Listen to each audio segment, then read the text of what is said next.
doing monetary policy? What government entity? Jason? Oh, general question? Okay, go ahead. Oh, yeah. I wanted to talk about the debate. So, yes. So, here's the deal with the debate. We got extra credit. I'll send out an email, too, to all of my class. So, if you bring an extra person, you do get double extra credit. But it does have to be somebody that's not already on the extra credit list from Ryan Lewis's classes and Justin Clark's classes. And my classes, of course. So basically, Ryan Lewis and Justin and I were all kind of involved with it. And so you need to find a friend to come see the action on that to get your double extra credit. Otherwise, you come by yourself and you get the regular extra credit. Okay, other questions? Does that answer your question, Casey? Okay. On that email, are you going to send a list of people who are? No, I will not send a list. You just have to ask your friend, hey, are you in one of Ryan's classes or not? Or are you already getting extra credit? So you're just going to have to quiz them if they are or aren't. Okay, any questions? National debt, which actually nicely ties into the topic today and tomorrow. So you're going to probably, I only have like 4 minutes to talk, and you guys have the pleasure of listening to me for an hour and 40 minutes. So I only get to talk for 4 minutes. So you can imagine, those of you who think I talk fast now, this is my regular cadence. I'm going to ramp it up for the debate because I got to squeeze in some content. Now, I know that's not always effective. We'll see what happens. I don't even know what I'm doing, honestly, yet. I know generally what I'm doing, but yeah, it's going to go fast. And so we've got Nate Hamilton is my partner for the debate. So he's an econ major that is also communications. So he's probably a more of a professional debater than I. So hopefully he'll help carry our team. And then Christina Thomas and Dr. Lewis. And my 2 graduate assistants, Jason and Jacob, are the other team. Should be fun. We'll have snacks and that sort of thing too, from 6 to 7. Any questions? Other questions? All right. Oh, so back to the deficit stuff here. So let's just take a little tour here. Make sure we're on thinking straight on debt and deficit. So what is the deficit? How do we calculate the economy's deficit? This was from your common sense stuff, so it's stuff we've seen already. If the government runs a deficit, what has happened? It's spent more than it's gathered in tax revenue. And you need to go on that a little bit further. There's something very important about a deficit as opposed to debt. What Bryce said so far is fine, but you have to add something onto it. The government has spent more than it has collected in tax revenue. Fill in the blank. Add something onto that. What? What's that? No. The government has, well, what Bryce said, thank you, Lawson, but you can pull this off here. It's a deficit versus the debt, which is going to be the debate topic, or at least in part of it. Bryce correctly said the government has spent more money than it collected in taxes, and it's missing something at the end there. You need to add on to that to really appropriately describe what a deficit is. The government has spent more money than it collected in taxes. Keep going. Without a surplus, no. Has something to do with time, would be my hint. It is a flow variable. If you remember back to stocks and flow variables. What does it have to deal with time? So fill in the blank for me. The government has spent more in money than it's collected in taxes. Something to do with time. Per year. This year, so Caleb, another extra credit point. All right. That's super important because it really distinguishes the difference between deficit and debt. What's the debt? The kind of the accumulation of those deficits, right? Right? So the deficit is a flow variable. In other words, it doesn't even have any meaning unless you have a time period associated with it. So when we say the deficit this year, the government has $1 trillion deficit because maybe they spent $4 trillion. They had tax revenue of $3 trillion. So they came up $1 trillion short this year for 2019 or 2020, right? There has to be a time period associated with it. If they run a deficit this year, what happens to the national debt? It goes up by, if they ran $1 trillion deficit and the old debt was 20 trillion and they run a $1 trillion deficit this year, what's the new debt? 21 trillion, right? So that's the relationship between stock and flow variables, that the flow variable is what we're doing this year. What are our activities? Now, what's underlying that is the decisions that politicians and bureaucrats have made during the year. They're the ones who chose to put that much into Medicare, Medicaid, that much into Social Security, that much into weapons of mass destruction, this much into the EPA, this much into education, right? All of the spending that was done came from human beings that probably had some sort of democratic process through some sort of vote, but they were presented information from government employees that helped inform the politicians or the Congress people that were making the vote, right? That's our kind of our political process. So what we spent all the time with common sense economics was showing that human action can distort that a little bit. Incentives matter, right? What are the incentives of the government employees as they propose a new EPA budget, as they propose a new defense budget? You know, what are their incentives in their work? Do they want big budgets or small budgets, do you figure? If you're a government employee and you work for the Defense Department, would you like a bigger budget, more ability to spend, or less ability to spend money? Bigger. In fact, they all have the same thing, right? It's like they're on their little team. When we talk about self-interest, who are they closest to? Their coworkers. They have a job too, right? My job is defense, and so I care about defense. My job is education, so I care about education and the people that are working in my department. I need money, I need money. I need money, I need money. Mine's important. No, mine's more important. Give me money, give me money. Give me money, give me money, right?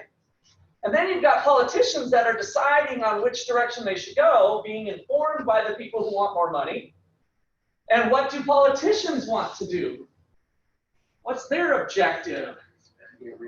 To get reelected, yeah. So they might want to spend more if that's perceived to be good by the public.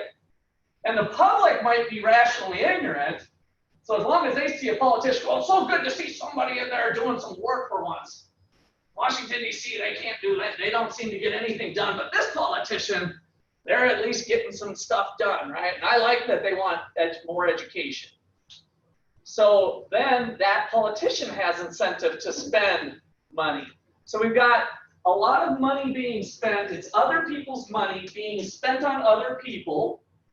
So there's a distance created by the politicians is what we kind of went through with special interest groups and lobbying and that sort of thing. Okay, so questions or comments there? So here's our first formula then. Let's call it government savings, which is a joke basically, but let's call it that. This is the way we did it in previous chapters.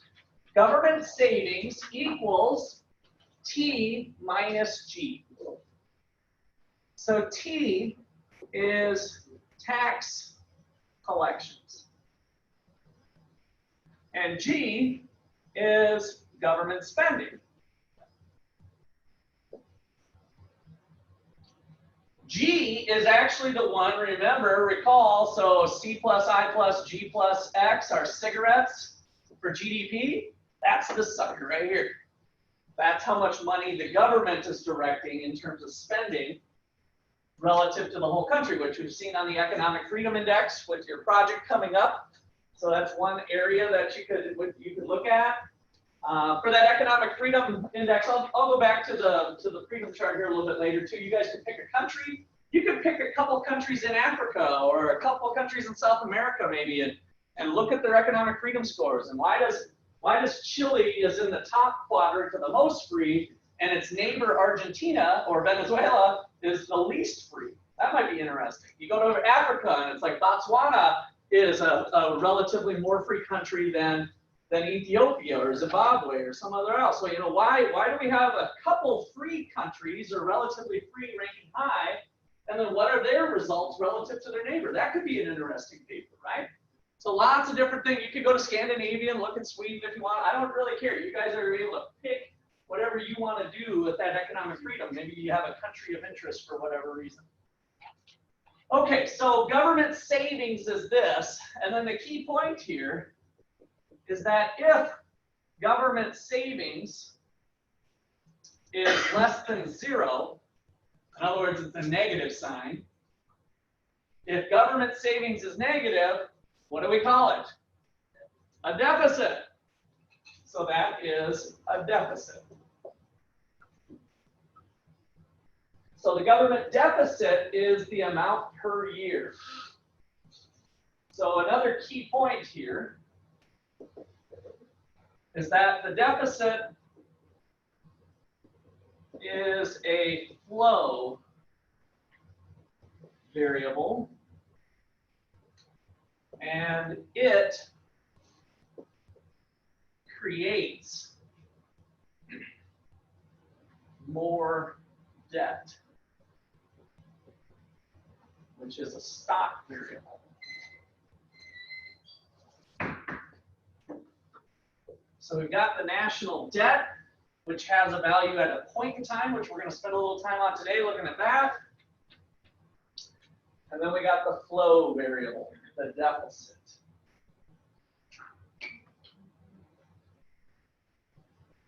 Okay. Questions or comments on that? All right, let's look at what the current numbers are. I think I like to just go straight from the book. These are the most recent that we have, at least from our book, since there's a little lag time on getting the information. So federal budget, 2015. So this is from a few years back already. This is, wait, I got more recent.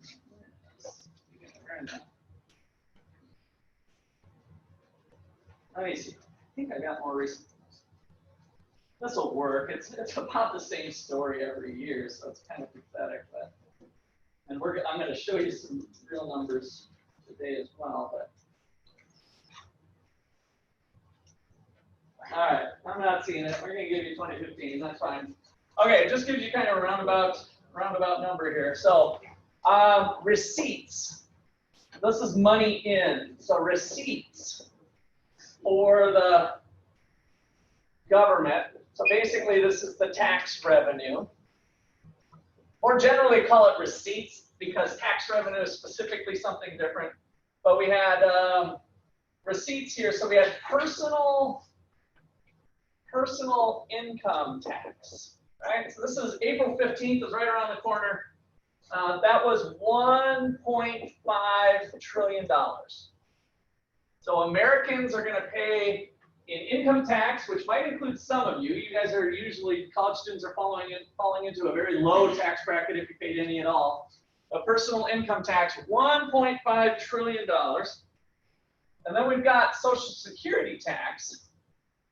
Don't make them think that you got a retirement going. It has always been a tax and transfer system. Take from the young, give to the old. The system's always been that. There's not a big fund sitting out there ready to be, distributed to everybody. It's causing part of the problems with the debt. So Social Security tax is $1.176 trillion.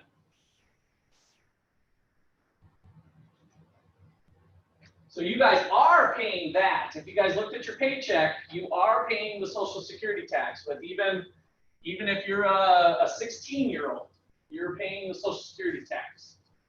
So you're contributing to that 1.1 trillion there. All right, and then we got corporate income tax. So those big bad corporations. What's your gut feeling? Higher or lower than personal income tax for corporations? What's your gut feeling? Just curious. I'd love to ask this question each time. Would it be higher or lower than 1.5 trillion? You know, what do you think? Corporate income tax. How many of you think the corporations it's higher? Just you can't be wrong. Just show of hands. Just curious your gut feeling.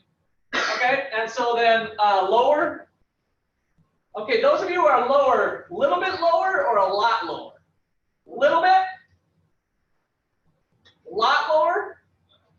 Okay, maybe you guys looked at, maybe you got some of that from the tax. Okay, so this one is substantially lower, especially when you take into account Social Security. 537 billion. So this is 0.537 trillion. In other words, 537 trillion. It is 1/3 of the personal income tax, let alone if you add these two together, right? Social Security is cut, well, Social Security tax does get partly paid by the corporations too. So roughly about half of that actually is corporations.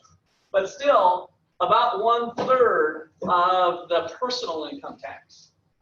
Okay, so that's usually a bit surprising.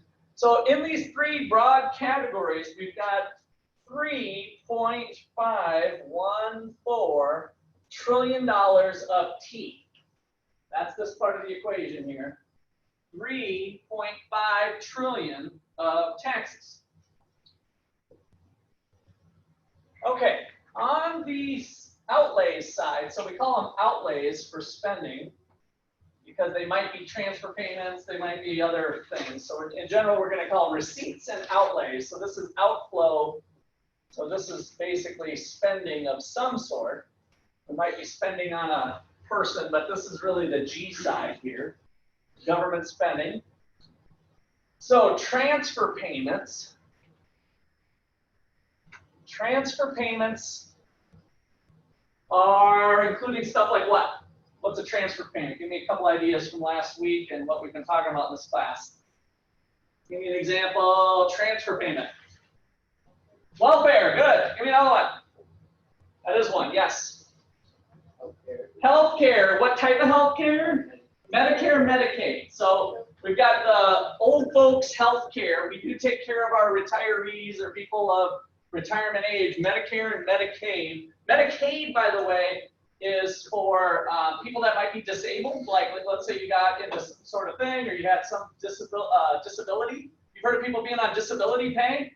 So that's technically not welfare, although there's kind of a long sordid story that's kind of interesting that we might talk about later. It's technically not welfare, but if you've got a bad back and a pain and some sort of chronic illness, then you can apply for Medicaid payments. So you might be 35 years old and you're going to be getting a stream of income because you're basically permanently disabled. That's part of your Social Security insurance as well. So we've got that part in there. So Medicare, Medicaid, that's kind of the healthcare part that the government's providing in transfer payments. Unemployment insurance, right? So all of those transfer payments here, $2.649 trillion. That's the one that's usually a shocker. So that used to be substantially less. Lately, it's been in the anywhere from the 55 to 65, it's been as high as I think 69% of government spending. We'll see where this one shakes out.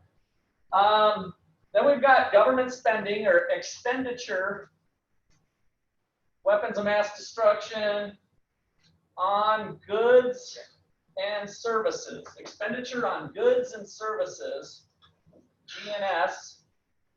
So in our flow diagram, they're buying toilet paper for the White House, right? So they need toilet paper too. That would be included in this. So we got weapons of mass destruction, we got other things, all those goods and services they buy, about $1 trillion, $1.030 trillion. And that's usually the surprising part. We think about the government, oh, well, we got police and roads and bridges and national defense and all that kind of stuff. But it's actually a lot smaller amount of the overall spending than most people think. And then finally, kind of the one that's important for today and for the debate tomorrow night is the debt interest. We owe money on that national debt, and in 2015 anyway, it was $479 billion. So 0.479 trillion, just to keep everything in trillions here. So it's a little bit scary. I mean, how do these two numbers compare to each other here? We got weapons of mass destruction and toilet paper for the White House and, you know, roads and bridges and dams and all that kind of infrastructure. How does that compare to debt interest? Eyeball those two numbers. I want you to internalize that. How does it rank compared to that stuff that we think the government does? What's its level compared to roads and bridges? It's half. Half of what we're spending on real, tangible, physical things, roads, bridges, weapons of mass destruction, blah, blah, blah, right? The stuff in 2015, that's real stuff. Half of that is just an interest payment because we didn't handle our books better in the past. We're not paying for our bills, and we're passing the buck on by taking on debt, right? So debt interest is half of what we've been spending on roads and bridges. Do you think that's a good sustainable path to be on? That we should continue to have more interest and less? Like hopefully someday we can get up to like $1 trillion of debt interest and the same spending here. Would that be our goal? No, I'm just trying to raise the issue here that really sucks, right? It's old stuff that we paid for. Okay, now, it's fair to make the argument, in some respects, that if they did buy weapons of mass destruction and we didn't have to deploy that, if we bought a stealth bomber, how much does a stealth bomber run nowadays? Anybody know? How much? $1 million? Is it that low? I would guess it's higher than that. I mean, some of those aircrafts are just incredible, and Roughly 55 billion. yeah, 55 million, maybe somewhere. Let's just say we bought a $55 million stealth bomber, right? Just one of them. Would that be okay to maybe go into debt for, to kind of have a payment plan, right? Would that be okay? How long is that going to last? Is that going to last longer than a year, that stealth bomber? Yeah, we're going to have it in inventory for a while. So you can make an argument that it's okay to have some debt here if we're buying things that we really need today to fend off the bad guys around the world or to do what we want to do with the military. Then maybe we could invest in a stealth bomber if we don't have quite enough tax revenues today. So there's an argument to be made that some debt interest might be okay. But why is it a problem if we're spending it on transfer payments? Like, let's say, well, let me just tell you, as it turns out, not all this debt interest is going towards stealth bombers. Recently, that debt interest is now being paid for some of these transfer payments. What issue does that raise? Almost morally, in a sense, if we're paying interest today on money that was spent yesterday on an 86-year-old in Medicare, Medicaid, what's kind of the issue with that? That you guys now, your tax bill, you paid some interest for an 86-year-old. You know, what could be the problem, or what's some issues, Otis? It's not fair. It's not fair in what way? It's not fair to us because we're here with like a fresh slate and we don't know the government really anything, and then they're going to take our money and start giving it to people.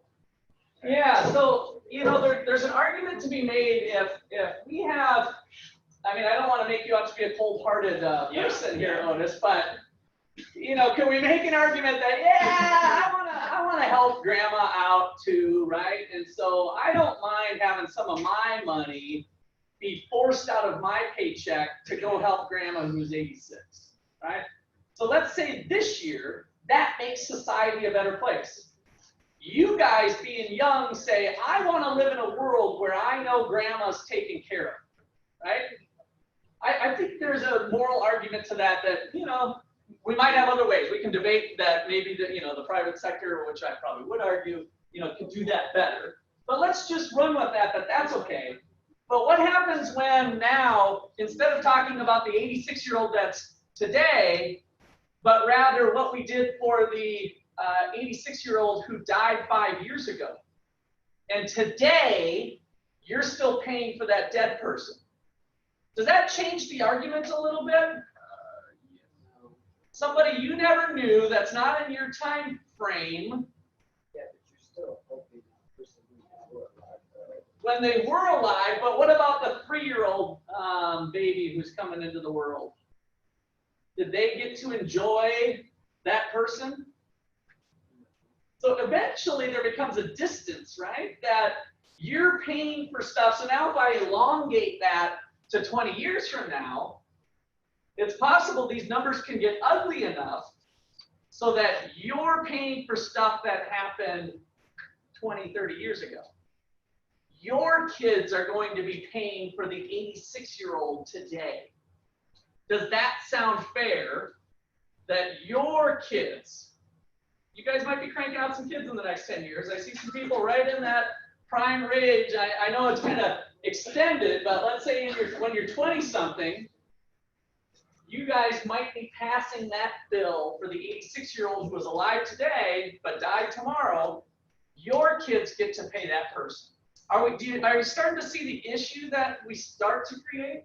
So we have this intergenerational transfer, and so that's kind of the danger zone when we start thinking about, it's okay to go into debt, we got to help these people out, we got to go help these people out, we got to go help these people out, right? And slowly but surely, the debt starts to go up, the deficits persist. And then that's our mentality. Is that sustainable for the long haul? Can we keep doing that forever?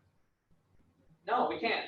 We really can't. Eventually there becomes we're kind of hitting that spot where it's there. I don't think we're totally there yet, but the path we're on will take us there. And there's other countries that have failed in varying degrees because of not managing things correctly at this budget level. Okay, Bryce? It's kind of like morally what you said. But right now, even the money we pay in like the transfer payments, we still don't know where that money's really going to. Like, we don't know the people who it's actually. Not at a personal level, Yeah, no. I'm saying. So what's the difference between that and for like if our kids pay for something today? Because you still don't know them on a personal I'd say level. that the difference is your kids not being able to get what they got. And you didn't know them. What do you mean? Because we're broke.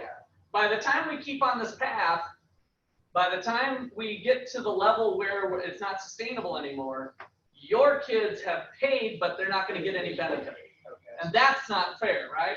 Because part of the social contract would be, I'll take care of you now, you take care of me later, would be kind of this idea if we had some sort of, exchange going on. Derek. So we kind of already do this though, right? We're still paying for our mistakes and getting the debt interest, right?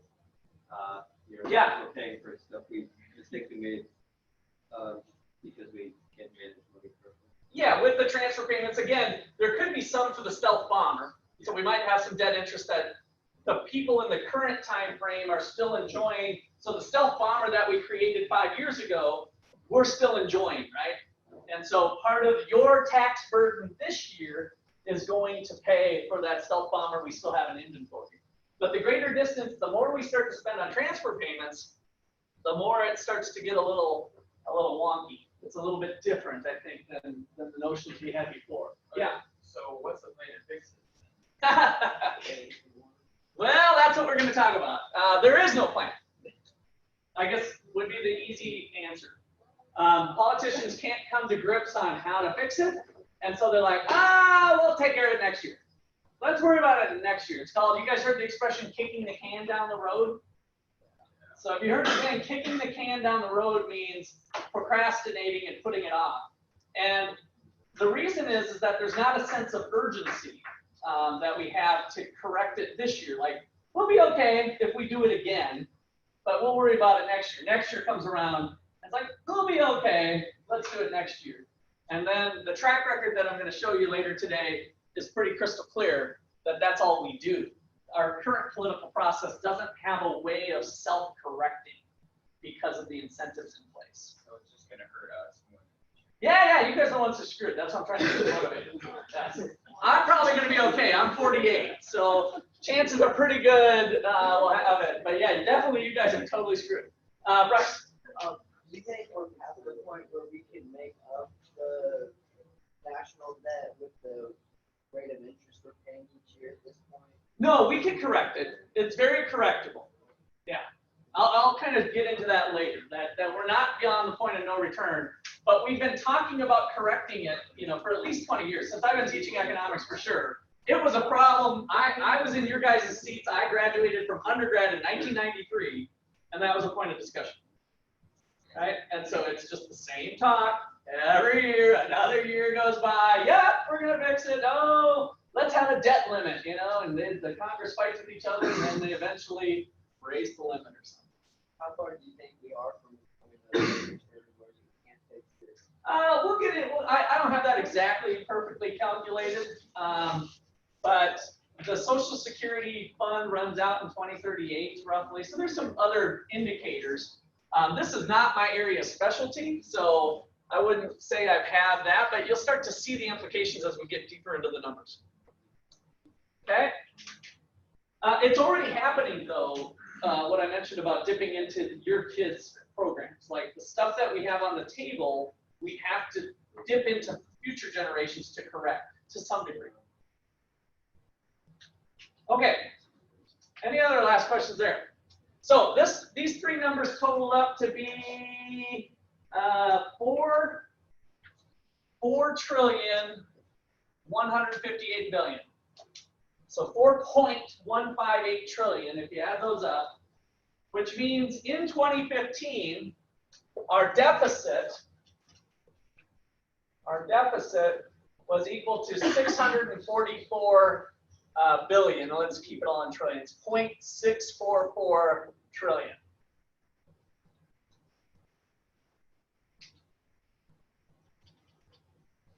And Trump this year was around $1 trillion, they estimated. The numbers are still coming in, around $1 trillion deficit.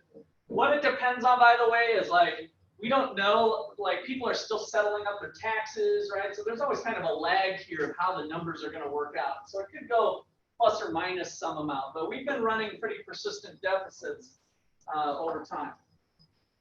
Okay, so let me show you a little bit of the info here, at least from the previous, and then we'll get to PowerPoint a little bit more.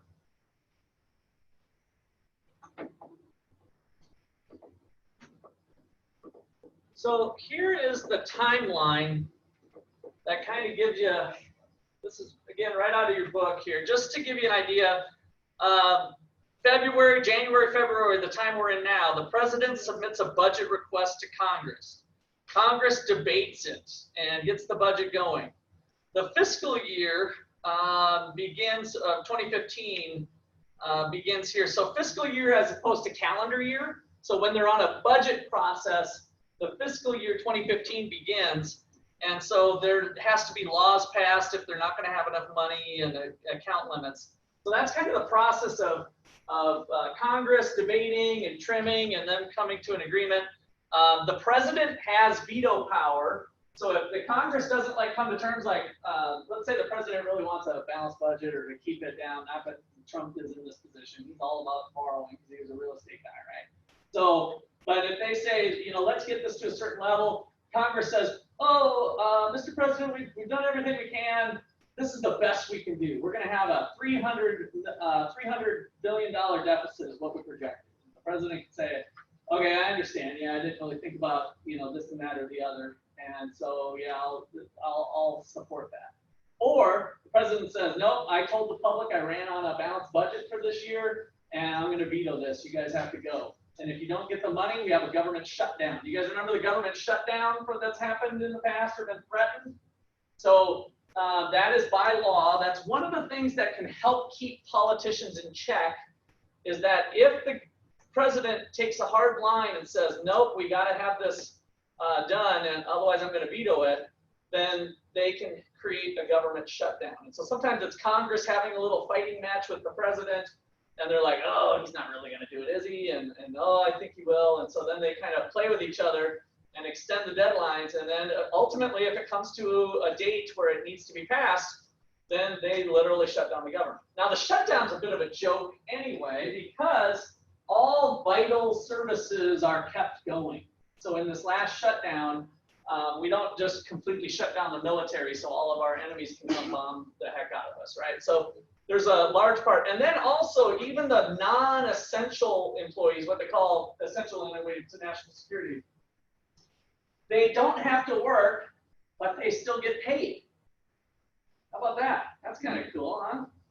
So they don't have to work. They don't get a paycheck though, but then at the end, they ultimately get their paycheck. But it's kind of a cash flow problem.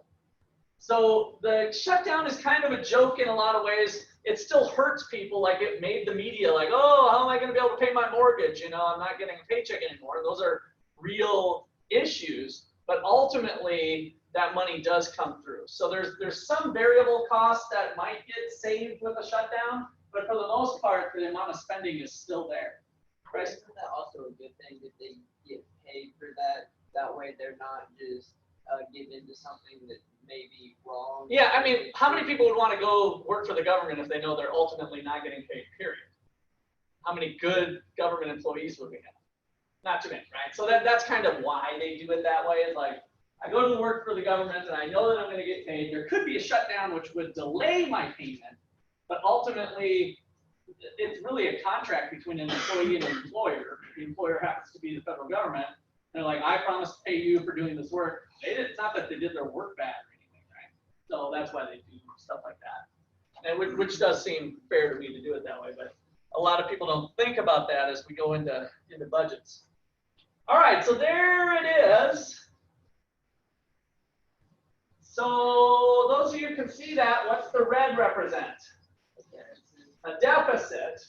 And then this little tiny blip here on the radar, that was our one budget surplus from 1990 to 2015, and then this is true even further out. So that is kind of our track record. And by the way, if you dip into the 80s, it's going to be the same thing. We had some deficits. So every year, we seem to run a deficit. So that is, I think, one of the big problems there. And then you've got the level of spending. So I just gave you 2015. So this blue area is the amount of tax collections, which was over here. And then the amount of spending is this height, and that's why that's the deficit. So it's spending line minus receipts line for that picture over time. Questions on that one? Okay, see you, Taylor. Good luck. All right. Personal income taxes, corporate income taxes, social security taxes, indirect taxes. So these stay fairly consistent over time, right? So we've kind of had a pretty consistent thing. Personal income taxes, we have a little more variability on, but there does tend to rise and fall little bits and pieces over time. So there's those. And then we got the spending. So we got the debt interest is the darker one, transfer payments. So we're spending, if we kind of take the width of that, we were spending less, and now we're getting a little bit wider. And then spending on goods and services, that can vary a little bit. So just to give you kind of a snapshot over time. All right. I'll show you this one too, since I got it open here. Here's the government debt since 1940. What's this spike? What went on with the spike? World War II, WW2. So lots of weapons of mass destruction, right? We had all of that stuff going. So we had a really big increase to the debt. So we're measuring national debts. We ran some big deficits that piled it on. And then we brought that down quite a ways, right? So if we look here, now we're in the 70s and 80s, and now we start to see that spike up of the debt, and now getting to all-time levels. All right, so what is the government debt today? Around 20 trillion, yeah. So from those videos, we got about a $20 trillion debt. So let's kind of take a look at fitting this into the big picture. So here's the thing we've been working on all term, right? Kind of the free market with maybe limited government intervention, or we just mainly focus there on the flow of goods and services, resources in private hands without forced government choices, right? Are flowing to businesses who want to buy that in the resource market. And then in the goods market, we've got final goods and services and exchanges, right? So this is the profit-making business that is operating on voluntary exchange. So they have to serve their consumers. And then we had the government flowing in with taxes being pulled off of sales.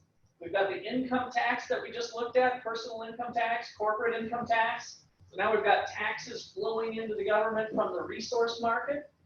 And then we had our transfer payments, spending on weapons of mass destruction, and payments to the for the resources.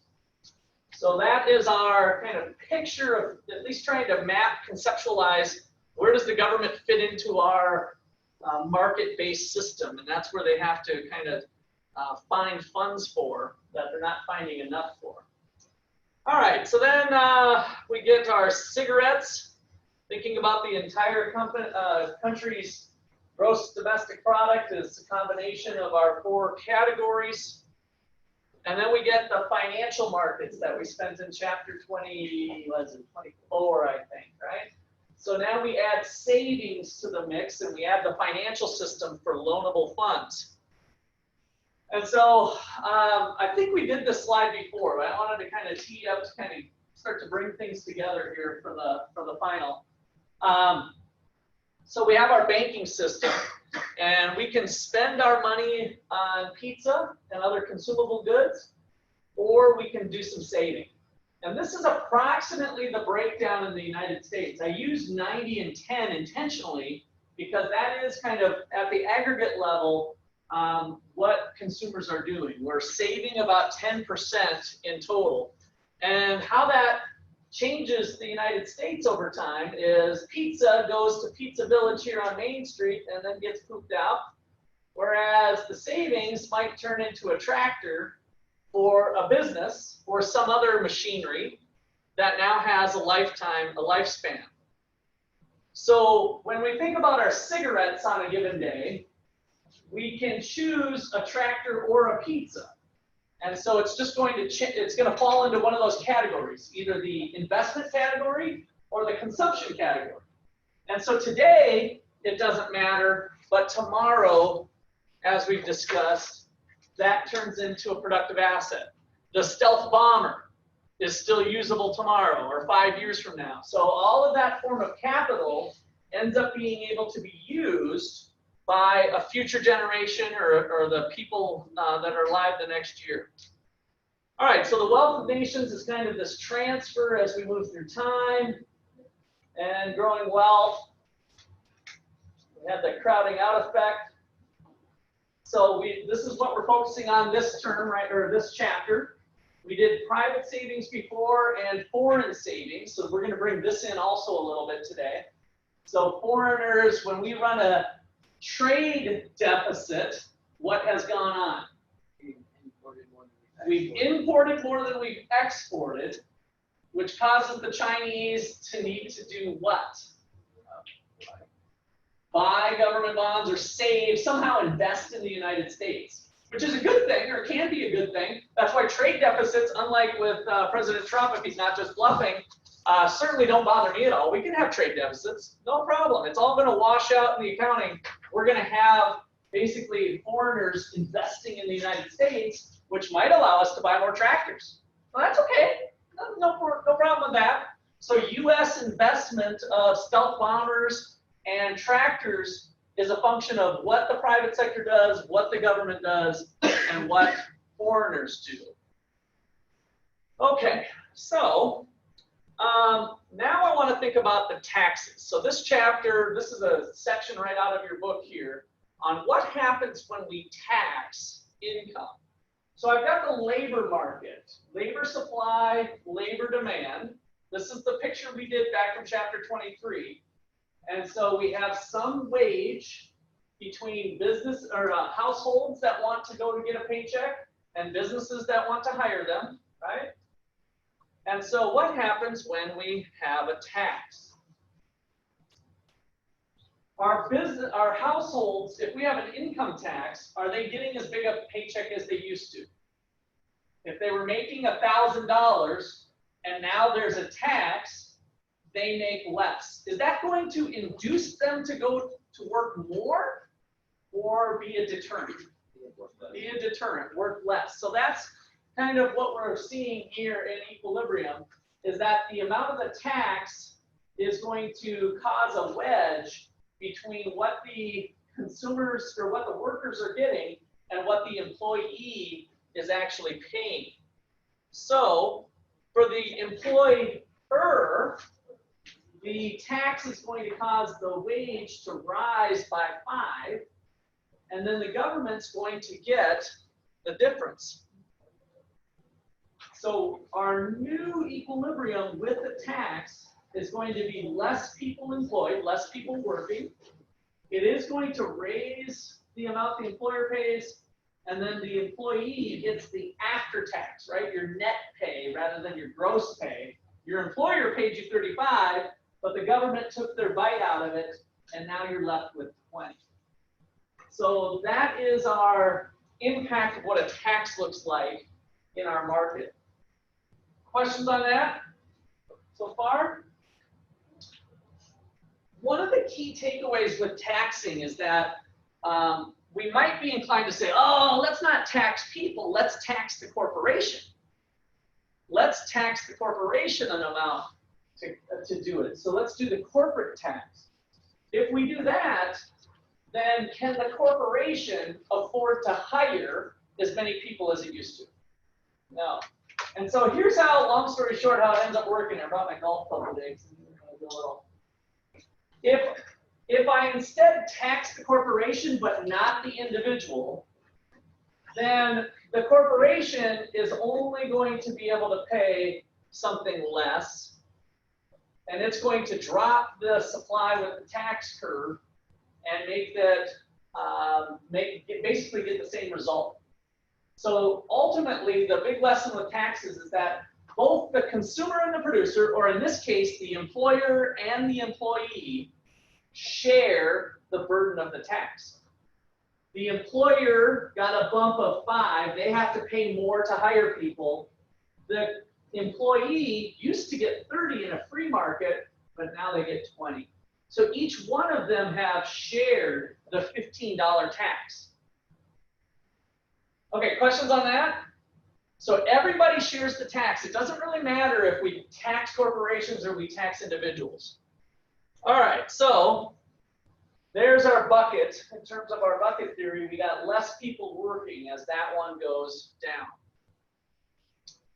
The tax collected, which is our T here, this, the amount of tax being collected graphically, is this region. The government charged a $15 tax per hour worked, and there was 200 hours being worked. So 15 times 200 is 3,000. The government collected $3,000 worth of tax. Part of that 3,000 was paid by producers. Part of it was paid by consumers. They shared the burden of the tax. Okay? I'll have a few problems that you guys get to work on in regard to that. We'll come back to it too. So how about in the loadable funds market? So this is the market for exchanges where we're trying to get an idea of our capital bucket, right? So our capital bucket is buying the stealth bomber, buying the tractors.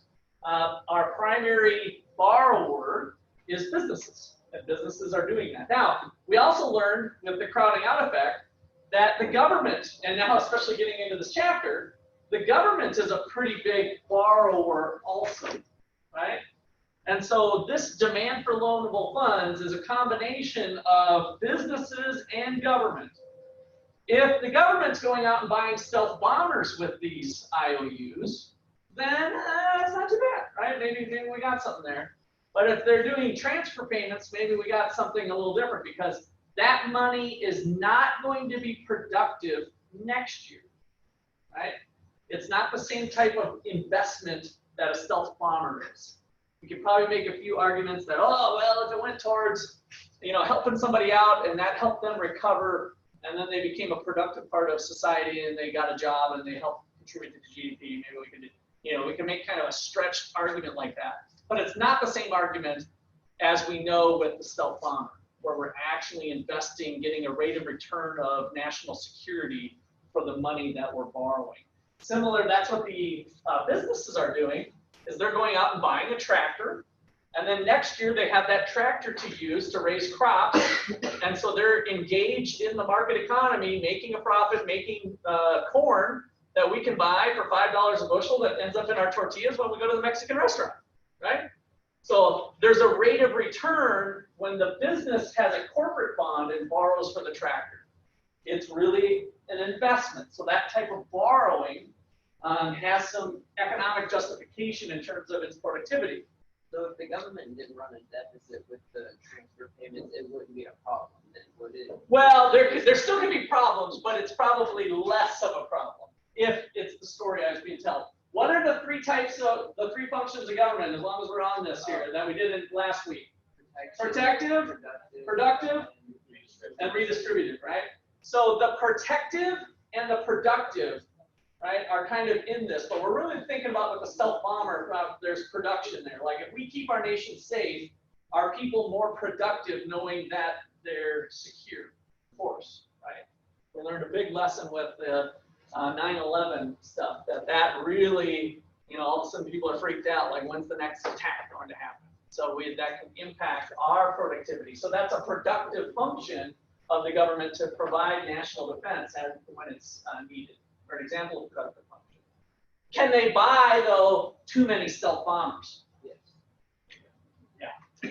And does the defense contractor and possibly a politician, do they possibly have incentive to buy too many stealth bombers? Yes. Do consumers, like you guys, real world people, do they have incentive to watch every bill in Congress to make sure that they're not buying too many stealth bombers?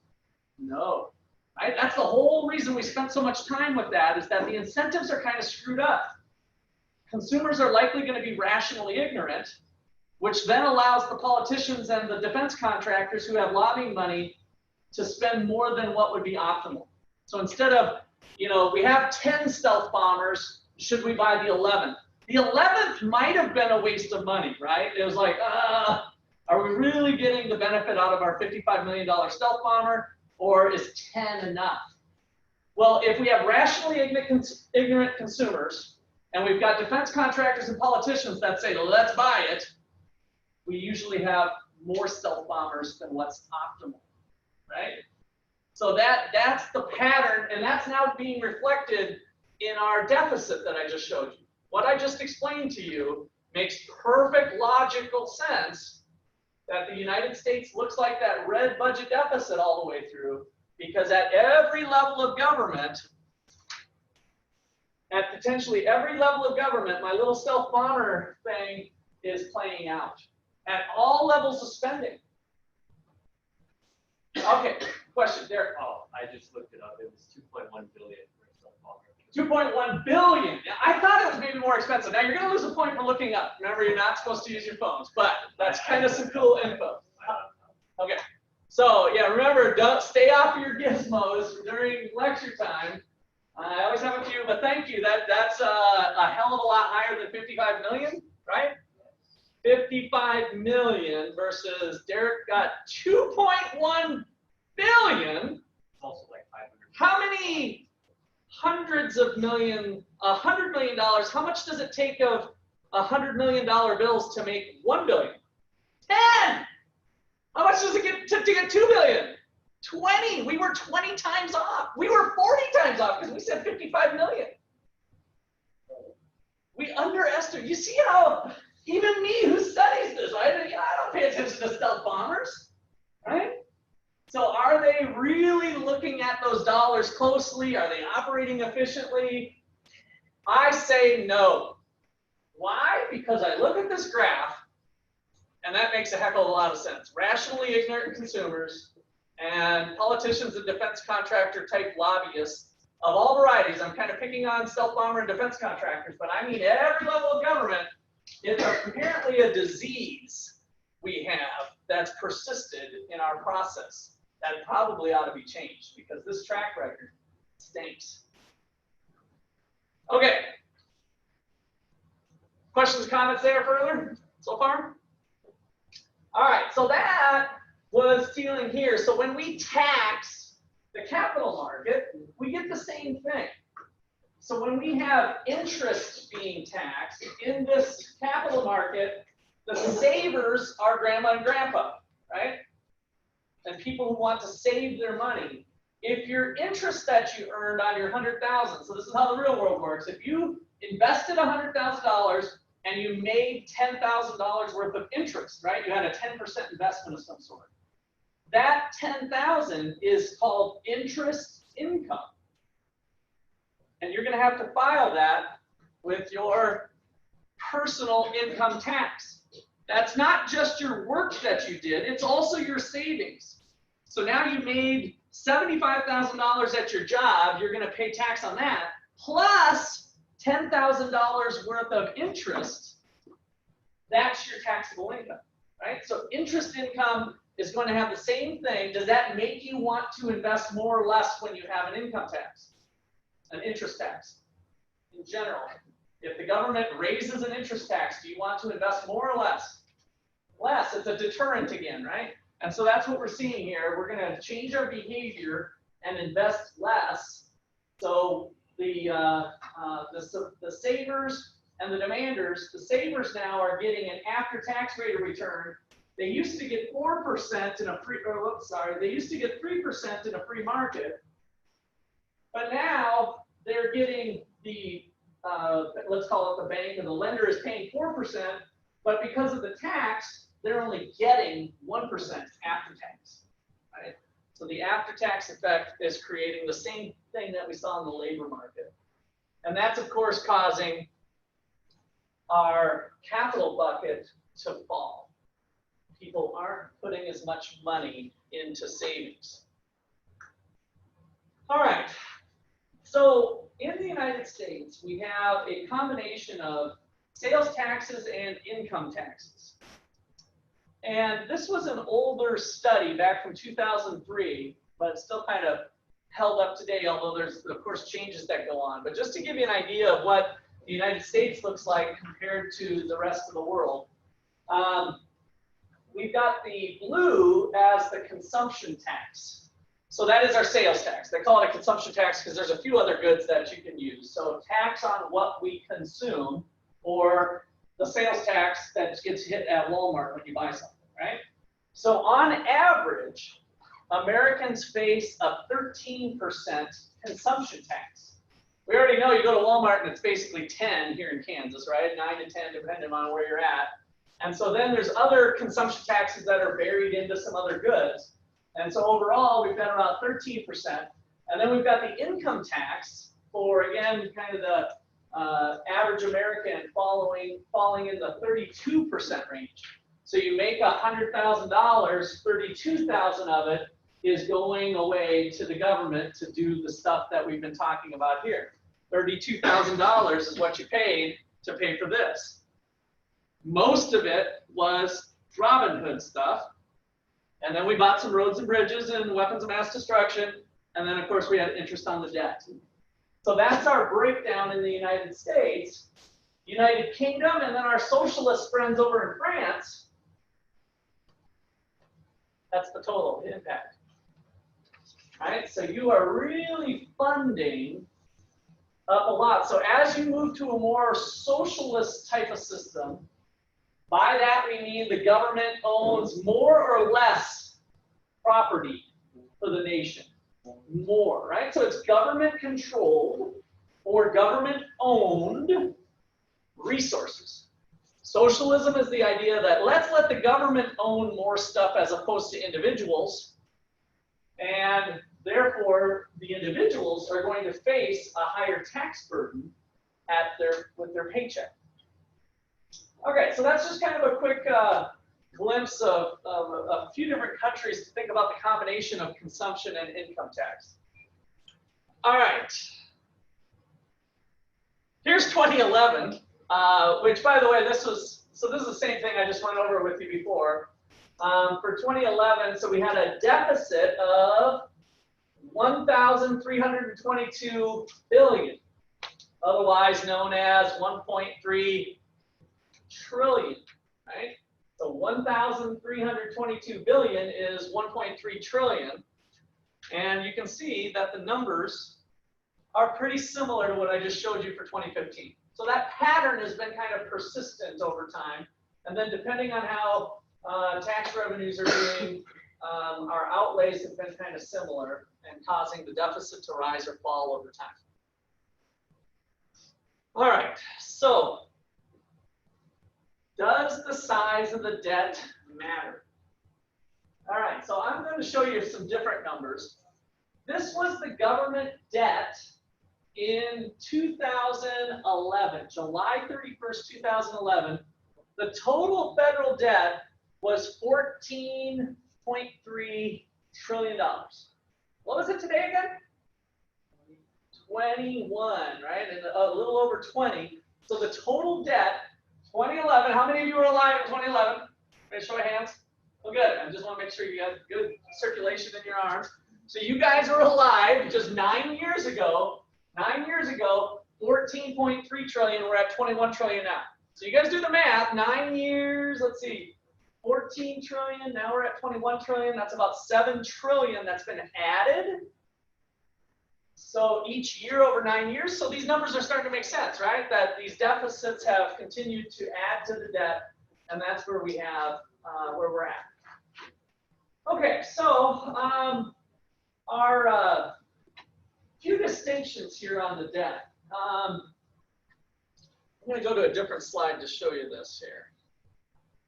So here is the debt. I just pulled this off. So this is more recent numbers here, 2018, where our total debt is at the 20-some trillion dollar level.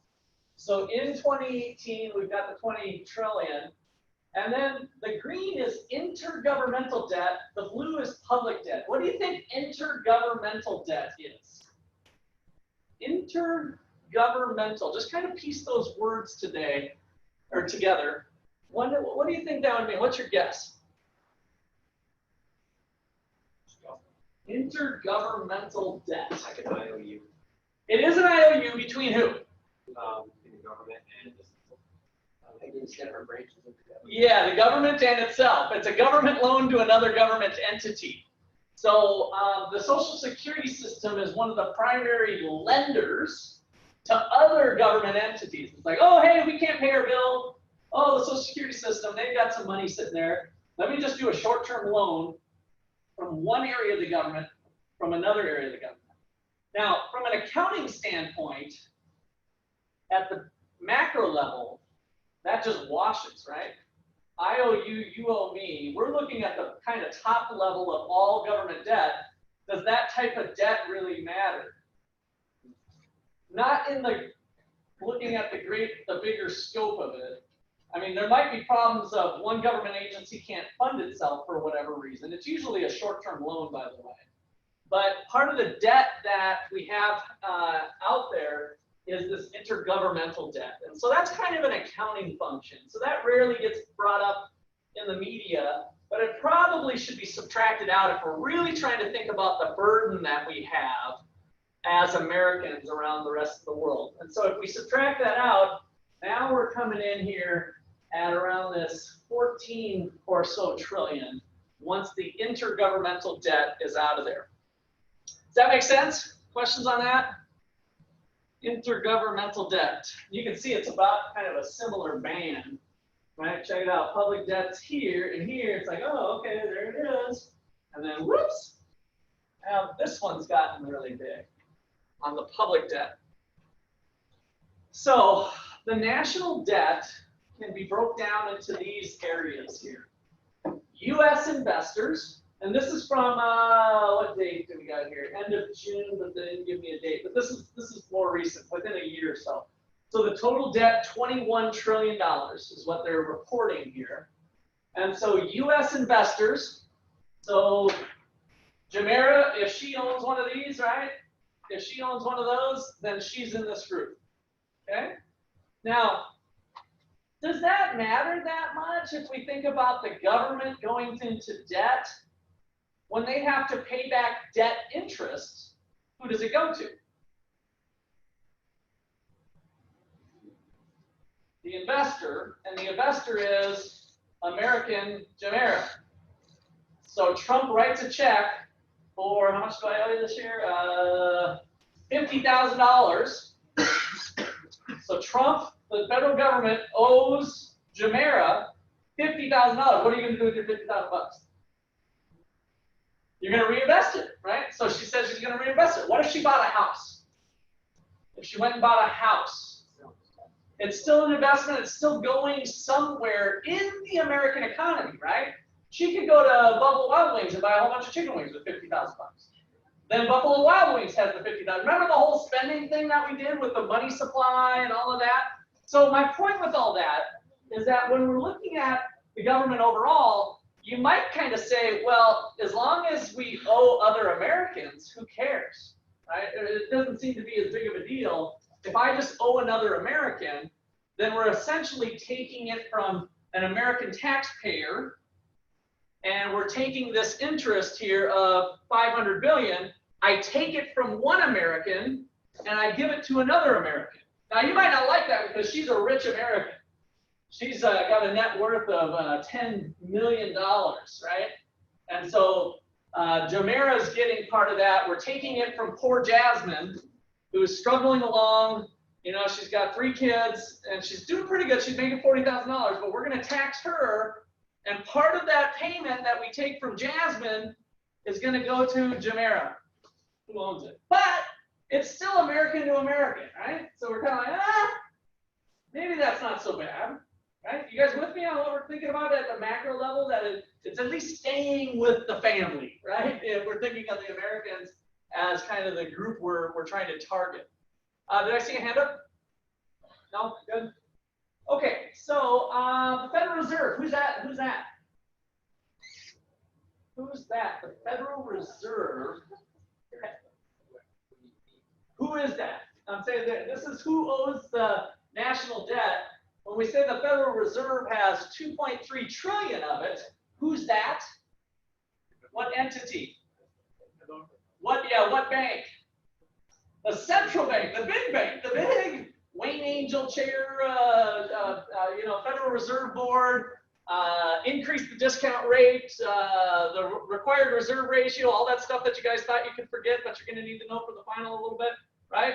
Increase the money supply through open market operations. That thing, the central bank of the United States, they, as you might recall, alter the supply of money in the United States through open market operations. So if indeed Jumeirah has the bond, and Jerome Powell, the chairman of the Federal Reserve, decides to increase the money supply, they're going to do an open market purchase or sale. To increase the money supply, an open market purchase or sale. A purchase, so I'm Jerome Powell, remember, I go to the Wall Street and the money supply just went up. I'm now holding the bond. That's this. So again, it's the US owing the US, right? So it's a little bit different. Now, the one thing that's a little sneaky, what was potentially the bad thing about me bumping up the money supply and me holding on to these bonds, me being Jerome Powell? What is the big I word that we might want to be cautious about that could go on? Inflation, yes, running the printing press. So now we've got that variable covered. Again, that's more of the monetary policy. But for this talk with fiscal policy and thinking about the national debt and deficit, we're like, again, it's American to American, right? So that's not too bad. The U.S. government is the one we just covered. So the intergovernmental loans is about 5.7 trillion. This is one government agency owing another government agency. Again, kind of this American to American deal. So now if you start to look and add all this up, a large part of the debt is owed to ourselves. So a large part of the debt is owed to ourselves. Again, I'm not trying to take away from the fact that it might be important to think about the Jasmine deal, right? Part of her taxes that are being forced on her is now going towards something else over here. there might be some real things going on. But that brings me to my kind of final thing here, these guys. Foreign investors have 6.2 trillion of the debt. So China is one of the largest holder of these. So now we owe foreigners part of that. So that when Trump cuts the check for $50,000, it's flowing over to someone in China. And now they can go run to the Chinese version of Buffalo Wild Wings or whatever, or spend the money or reinvest it somewhere else. You see how it's leaving the country now? So the $50,000 is leaving the country. And so then it's like, what's that type of debt? Does that matter? Right? So that's kind of debt held outside of the United States. That's the one that I think is a little bit more interesting. Does that leave us in, a vulnerable position? What do you think? If we owe China, China's the largest holder of this, by the way. In fact, I think I got, now that I'm down to this level, let me see, yeah. This is old data, this is from that 2011, but China, mainland China owned 26% of the amount. Japan had 20%. So between Japan and and mainland China, we had a large chunk of that money being held by foreigners. Are we in a vulnerable position when we owe communist China some money? Notice. Well, it depends. Do they owe us any money? No, not on net. So whatever they owe us, that was mostly from the trade deficit, from us buying more from China than what they bought from us. And so they had leftover money basically, and so they bought some of these instead. So that was the investment. I would assume it would make it if a country, a communist country owns I mean, they could come and kill us or something, right? Well, Oh yeah, I bought a stealth bomber with this. I don't have to worry about that. So what if they say, oh, we demand payment right now, or we're going to war? Probably give them a double bird, right? How about if we just say, screw you, we're not even paying your $50,000. We're going to war. All of our payments are frozen. Who's actually in the power position here? The U.S. They're more vulnerable than us on it. We're in the power position. So all of this stuff here is to kind of point out that whether we have American to American or if it's owned by foreigners, all of that stuff probably doesn't matter. I mean, ultimately, if we're paying our bills, do we really care if we're paying China or not paying, somebody else? It's still the same outflow. So all of that breakdown is kind of a different way of thinking about it. Yeah. Do you think debt could be better calculated then, if at a better graph than this? So I think what you might be starting to touch on is that, I'm trying to say, well, does debt matter? So the fact that we owe American to American and this and the Federal Reserve and they're printing off money maybe or whatever and other government and then the foreigners were actually in a power position. So does the debt not matter? Does the 21 trillion, what are we even fussing about? Who cares? Let's do more of it. Let's run more deficits. So what's the real problem then? If this is all kind of America to America exchanges, what's the real problem? Like what you said, it's a generation. Yes. The next generation. That's right. So Bryce is saying what I kind of started you guys with. The whole generational transfer that your babies are having to pay for your fund, your stealth bombers today are with your babies, right? That all of a sudden has kind of that doesn't feel right. And if their obligations are higher, what's going to happen to their productivity in the future? It's going to decrease. So if their taxes have to be higher to cover more of the debts that we incurred, then their GDP is going to be lower. Now we're starting to get to the root of the problem here, is that we're not just passing it off to ourselves. This is a little bit different than a young couple that's now deciding to buy a house and they're running their credit card up a little bit because they're ultimately, with well-defined property rights, they're the ones who are responsible for the debt, right? The couple, maybe their kids or something, but it's really with the way we do property rights. If you take on a house loan and a credit cards, run up your credit card debt, you get into trouble, you're the one that's responsible. Ultimately, you could have to declare bankruptcy if you can't meet your obligations. Again, the United States has a law on the books that will help you get out of that, but who then gets stung? The people you got the credit card from, right? The people you can't pay ultimately pay. Well, hey, that was a voluntary transaction in a market-based economy. You agreed to loan me money. Nobody forced you to loan me money, right? You agreed to borrow money. So you took on some risk. I took on the risk of life, so to speak, and it just didn't work out. So what, right? We declare bankruptcy and then we'll go to live another day. That's not true at the national level. It's just as easy for them to slip into debt and run these deficits and kick up the debt, but they're not going to have to pay for it. The 85-year-old politician that passed the bill is going to be dead in 5 years in all likelihood by the time they hit 90. Maybe they'll live to 95, but they're certainly not going to live to 105, right? And so when your babies are paying back the bills from the guy that the 85-year-old decision, that's a different ballgame, right? Should we be able to morally pass the buck on to people who aren't born yet? That really starts to be kind of the rub. And so that's where I think a little more critical look at the debt and deficits and what we're doing. If people really internalize that, we might be able to make some headway on changing the process.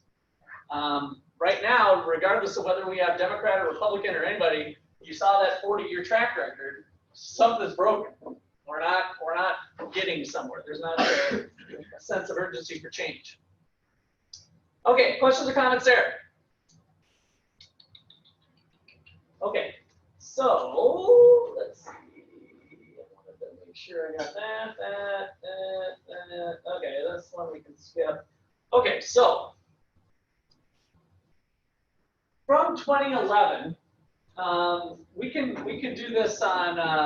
Well, actually, let's go ahead and do this. Let me go back to this one. So we've got, and actually maybe let me take a quick stab up here.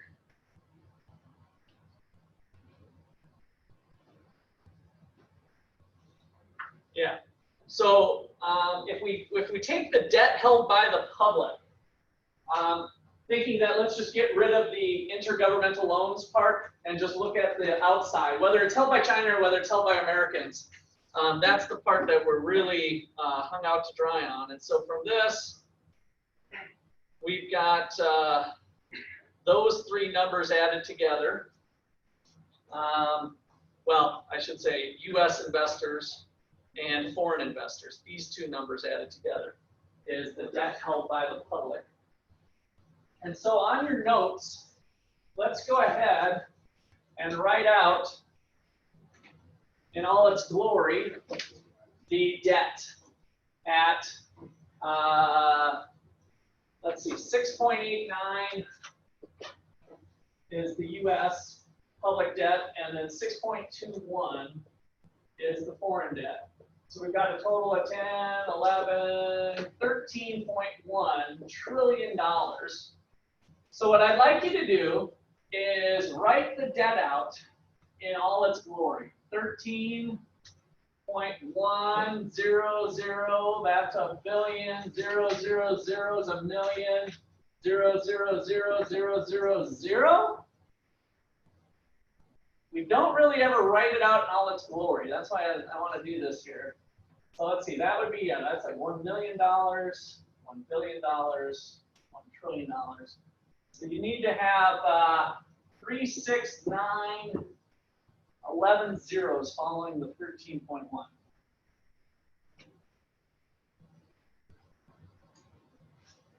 Okay, so now, what is the national debt? I'm sorry, not the debt, the deficit this year.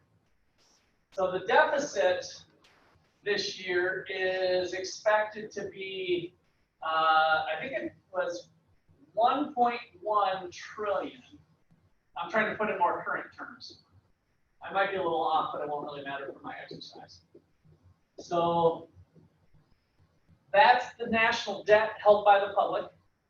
This is the deficit for this year. And then lastly, I want to put our income for the nation. Our income for the nation is about what? As the whole United States of America, roughly, what's the number we've been tossing around all the time? Nominal GDP, our income for the nation, 20 trillion. It's usually a little north of that. So let's go ahead with $22 trillion and put all the zeros in again.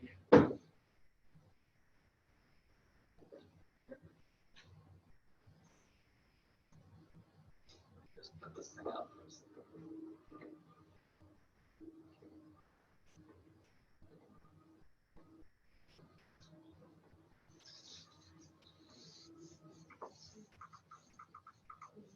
Okay, so this is debt, this is deficit 2020, this is debt 2020, the year 2020, this is income 2020 is what we're going to kind of roughly eyeball here, 2020 income.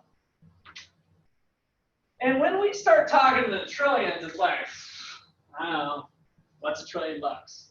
Can we really wrap our brain around what $1 trillion is? Not even close, right? I mean, it was hard enough. The $2.1 billion stealth bomber, at least we got an idea. You guys have seen pictures of the stealth bomber. Maybe you've seen them live. They're really cool. So we know that there's something physical. That's $2.1 billion. How many stealth bombers could you buy with $1 trillion? 500. So there's 1,000 billion in $1 trillion, right? And so if each one of those is $2 billion, we're looking at 500 stealth bombers. Okay, so here's what I want to do. I want to try to bring this down to real life here and get rid of some of these zeros. So for the debt, let's go ahead and knock off that many zeros. So the first 8 zeros, so that you're left here with this, I've got the luxury of having my magic marker here. So 131,000.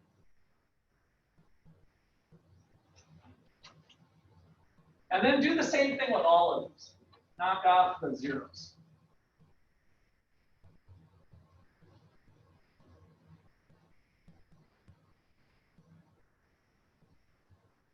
So here we've got like $11,000 and we've got like 131,000 and then we've got 220,000 is what we're left with those two circled numbers.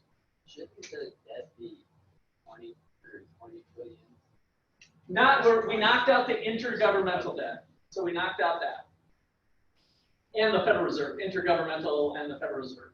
So it's just debt held by the public. Like, who do we really owe? Okay, so if that's our numbers, I want to tell a little story about a couple. And that couple, they went to OU, actually. They went to OU, and they've been doing pretty good. They've been married now for about 5 years. They were at OU and graduated 7 years ago. And currently, they're making $220,000 combined. Is that pretty good income? You guys hope to maybe be there with you and your spouse or something, or maybe all by yourself? So are you kind of rich, more or less, at $220,000? Maybe if you're living in San Francisco or Manhattan, that you're not super rich. But if you're living in Ottawa, Kansas, making $220,000, are you doing pretty good? Yeah. So now that couple went out and bought a house. They had a big down payment. They got a $200,000 house. They had a big down payment, but they took on $131,000 worth of a house debt. So we've got the young couple with $200,000 or $220,000 worth of income.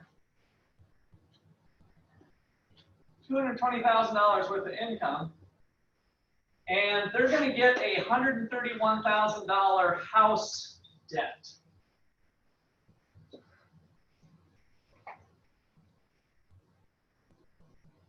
And then lastly, they've been having to furnish the house, and they went out and bought a new car, and so they've been living large. There's no doubt they took some trips, and they got a pretty nice car. She got a Lexus. It was about a $72,000 Lexus, and he's got a Mercedes. And so this year they ended up going into debt, $11,000. So they ran a house deficit, household deficit. This was a car loan, some trips, living large, etc. So they got some credit cards, car, trips, whatever. Basically, they spent $231,000 this year. They only made $220,000. So they were living large, took on some debt this year. Is this couple in big time trouble? If you look at them as an American young couple, 6 years out of OU, married for 5 years, they got a house, probably a $200,000 house, they owe $131,000 on it, and then this year they were living large and took on $11,000 worth of debt. Is this couple financially ruined? No. Are they even close to being financially ruined? No. And it's pretty normal, very manageable. Now, if this couple did this, though, they kept living large, traveling the world, buying now a Rolls Royce instead of just a little Mercedes. They had to have a little bit fancier. She got the Lamborghini, right? So year after year, they kept doing this. And now they're 60 years old. Are they in trouble? Yes. Yes. That's where we're at in the United States. These numbers I just gave you was the United States numbers. Relatively speaking, I just put them in terms of a young couple. Now, the one thing that's not fair is that the young couple is going to die. Is the United States going to die? No, so hopefully not. But we have rotating human beings that are coming through making decisions, right? And so as we move through, we're not in trouble right now, but it's not sustainable for the long haul. We're just now starting to see some of the issues with not being able to pay, passing the debt on to your babies. That sort of stuff is just starting to kind of reveal itself. And so, is the current situation manageable? Yes. Are deficits in a given year a big deal? No. Are deficits that have been persistent for the last 40 years a big deal? Yes. To me, that's the big deal, right? So that is the part that's broken and not sustainable for the long haul. And so the deficits are really the problem. Okay, questions on this? The one thing that's not really fair about this analysis is that, in a economically free country like the United States, this young couple owns the income. If we're talking about GDP for the nation of 22 trillion, does the government own it? Did they make it? No, they supported it with the police system and the court system and the rule of law and all the stuff we've talked about. So they kind of supported the income that was made by the individuals in society, but it's not really their income. Unless we move to full-blown communism, which I don't advise, but then it's like the government, everybody owns everything equally, no property rights, we're all gonna chip in and do our share, and then do you think we're gonna make as much next year as we did this year? No. Once the property rights disappear, the rule of law, all the stuff that we built up to this 22 trillion, But some people have the perception that we can persist on. But in reality, that's not going to be the case. Okay, questions or comments there? All right, so we just got a few more things here to wrap up today. Total excitement.